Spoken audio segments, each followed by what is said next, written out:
Hey, so I had a lot of people asking me how to do the balloon lightsaber, the one that actually makes noises, and I needed something to send off to my students. I teach, people at church and stuff.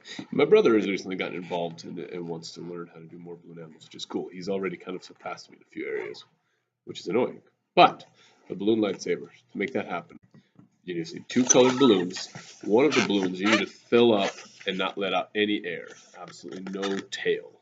You can do it with the tail, but it's kind of tricky. The best way is very, very firm. As you see me squeeze that, it's very firm. This, on the other hand, not firm at all. And doesn't really matter how long of a tail you want. I sometimes rip off the extra. You just don't need it full blown. So to start off, you make a little tiny ball, and it starts off the same way that everything starts off.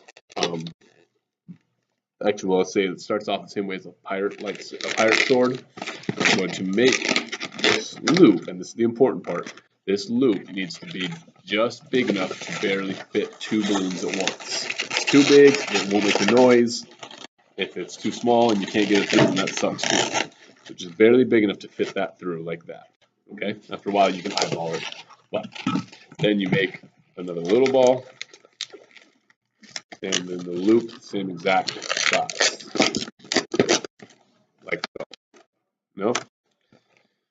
So then you set that aside, or if you're standing, put it underneath your armpit or whatever, try not to get too sweaty. Take this, tip to tip, run your hands up. You're going to get to the very top. I want you to go not dead center, but off slightly to the right. Pinch, and now to the same side, so that you end up with the same equal sides. I'm going to make a little ball, and I'm going to twist that around like so. So I'm still relatively level. See how I did that? But I have this right here. Now, this ball is a very important size. It cannot be too big, cannot be too small. It's basically the size of a 1-inch ball, maybe a 3/4 inch ball. Once I get that, then I'm going to slide it through the hole, but I'm going to connect all three of these together at the bottom. So obviously I don't want to do this.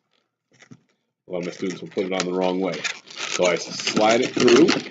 Again, it should be tight. It should not be easy to slide through. If it's easy, just take it apart and make it small. Voila.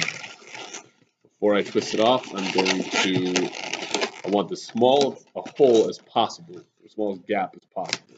So I can even twist a little bit. There you go. Make sure it's even. Make sure that it's even. I do a double pinch, like so. I grab whatever's left over of the black balloon, and I wrap it around. And then, of course, as always, you want to tie it off. So I pull something through, either a ball or whatever, and I wrap it around again. Now, if everything turned out right, if you did it exactly right, this does not look very impressive by itself, but it sounds really cool. That is a big.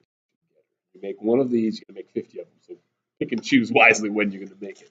But when you move it, if you do it right, the air going through it makes the noise.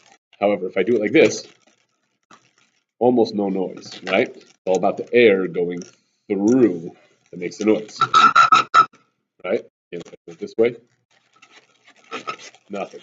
Now, I joke around with my students a lot and kids and stuff. It's okay, don't forget, you got to push the button. Blink. Okay, cool. Blink. Now it doesn't work. And they think it's very cool. So, there you have it. Enjoy it.